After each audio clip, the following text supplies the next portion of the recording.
नमस्कार, गुरुच्या गप्पा या कार्यक्रमामध्ये मी तुमचं मनापासून स्वागत करतो। आज गुरुच्या गप्पा कार्यक्रमामध्ये माझे मित्र संदीप पवार हे कोरेगावचे पत्रकार आहेत, ते आपले सहभागी झालेले आहेत। एकूणच सध्या आगामी निवडणुकांची धामधूम सुरू झालेली आहे, प्रशासनाचं कामकाज सुरू झाले आहे, मतदार याद्या अद्ययावत करण्याची प्रक्रिया देखील सुरू झालेली आहे।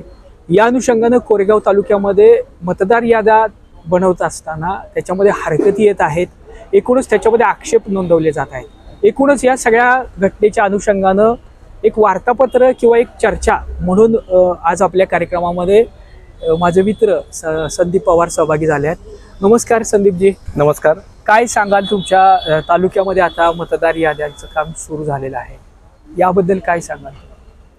आता मतदार यादीचं जे काम सुरू झालेलं आहे आगामी विधानसभा आणि ग्रामपंचायतच्या निवडणुकीच्या दृष्टीने, तर त्यामध्ये महत्त्वाचा काय विषय आहे मी का करतोय, तर त्यांनी ग्रामपंचायत निवडणूक डोळ्यासमोर ठेवून गावातील जे काही मतदार नोकरी व्यवसायानिमित्त उद्योगधंद्यानिमित्त जे मुंबई पुण्यात किंवा बाहेर परगावी स्थलांतर झालेले आहेत त्यांची नावं मतदार यादीतून वगळा असा त्यांनी तक्रारी अर्ज दिलेला आहे तो।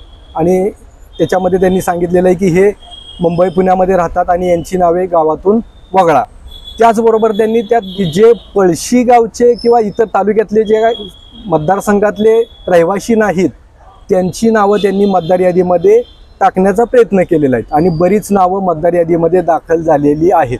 बरं, एखादा रहिवासी असेल, उदाहरणासाठी सांगतो की एखादा पळशीतला रहिवासी असेल, त्याला जमीन वगैरे काही व्यवसायाचं साधन नाही गाव पातळीवर, आणि तो मग व्यवसायानिमित्त मुंबईमध्ये व्यवसायासाठी गेला, तो नोकरीनिमित्त, आणि तो रहिवासी तर पळशीचाच आहे, त्याचं गावामध्ये घर आहे, त्यानं विरोधक जे गटातली जी नावं आहेत जे मुंबई पुण्याला नोकरीनिमित्त व्यवसायानिमित्त आहेत ती कमी करा असा अर्ज दिलेला आहे। बरं, पण असे आता एकूण किती तुमच्या माहितीनुसार नाव आहेत? आता तालुक्यामध्ये म्हणाल तर प्रत्येक गावामध्ये साधारण 200-250 अशी नावं आहेत की ते कमी करा असं त्यांनी अर्ज दिलेला आहे। पण नुकतंच या संदर्भात जिल्हाधिकाऱ्यांची पत्रकार परिषद झाली, त्यांनी स्ट्रिक्टली सांगितलेलं आहे की असे खोटी कागदपत्र सादर करून जर कोण असं काही काम करत असेल तर त्याच्यावर कडक कारवाई करण्यात येणार आहे। या अनुषंगाने काय सांगा? तर असं जे काय चुकीचं काम करणारी जी काही व्यक्ती असतील तातडीनं फौजदारी गुन्हा दाखल व्हावा, त्यांच्यावर तातडीनं जर का कारवाई झाली तर अशा ज्या काही गोष्टी होणार आहेत भविष्यात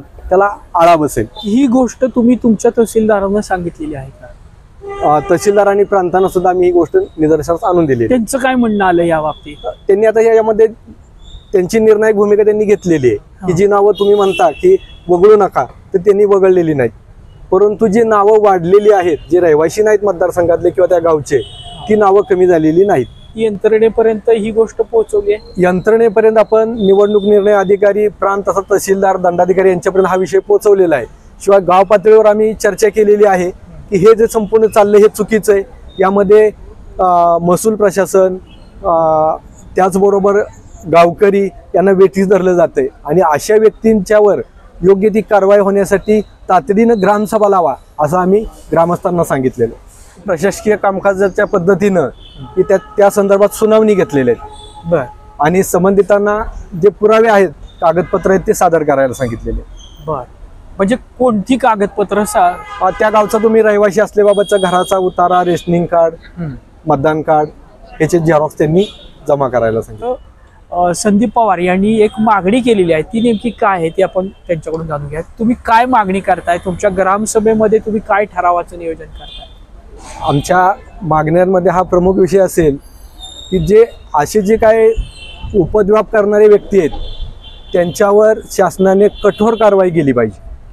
त्यांना निवडणूक काळामध्ये गावातून हद्दपार किंवा तडीपार करणं गरजेचं आहे, त्यांची मागणी आहे। आज गुरुच्या गप्पा कार्यक्रमामध्ये त्यांनी आपला वेळ दिला, त्याबद्दल आपण त्यांचं मनापासून आभार व्यक्त करूया। धन्यवाद।